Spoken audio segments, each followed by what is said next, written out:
According to the Ministry of Health, automated blood testing was first evaluated and approved for use in 2018 through a partnership between the Ministry of Health and the Uganda Blood Transfusion Services. Deployment began in 2021 and has since expanded to national referral hospitals, regional referral hospitals, and selected military health facilities, with more hospitals expected to receive the technology in the next financial year. Officials note that blood transfusion remains one of the most critical but highly sensitive medical procedures, with errors in blood grouping and compatibility testing capable of causing severe complications and even death. Blood transfusion, as we know, is essentially we are transplanting another tissue from someone else to another human being, and therefore we really need to be sure of what we are doing.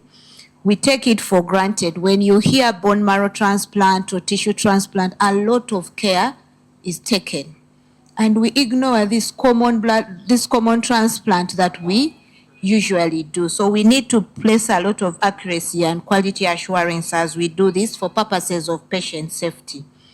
We've noted that errors in blood grouping and compatibility testing can result in serious transfusion reactions, ranging from mild to acute complications, and that's why in this meeting, we really wanted to have our clinicians on board. Health experts say the technology can also detect antibodies that are often missed by traditional manual methods, reducing the risk of adverse transfusion reactions among vulnerable patients, including children, mothers, cancer patients, and those living with sickle cell disease. From this discussion, we are encouraging our people to actually get rid of the tile method for cross-match especially, because it misses out on some other antibodies. From this discussion, we are encouraging our people to actually get rid of the tile method for cross-match especially, because it misses out on some other antibodies that only react or show you agglutination at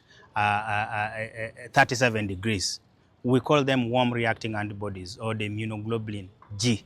They are slightly smaller, they're actually smaller, they're not bigger like the IgM, so if you use the tile, you only pick out the IgM and then miss out the IgG, something that can end up in alloimmunization when the patient receives this product. The personnel should also know how to use it. You should have the standard operating procedures which must be followed. So we need regular maintenance that is now due to the supplier, and have quality control measures, both internal and external. I've still talked to the manufacturer.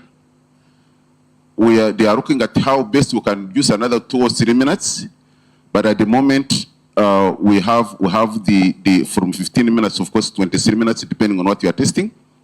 But by end of this year, hopefully, if they come out, because they are supposed to come out with a new model, and I think hopefully that one will come up with better timing. However, some health facilities continue to rely on outdated manual tile methods, despite the availability of automated equipment and reagents. I think the challenge has been that NMS has provided reagents for automation. What we need to do is to work with the facilities that have equipment to embrace automation. We shall work with them, train them to make sure that they all embrace automation. Walter Mwesije, NTV.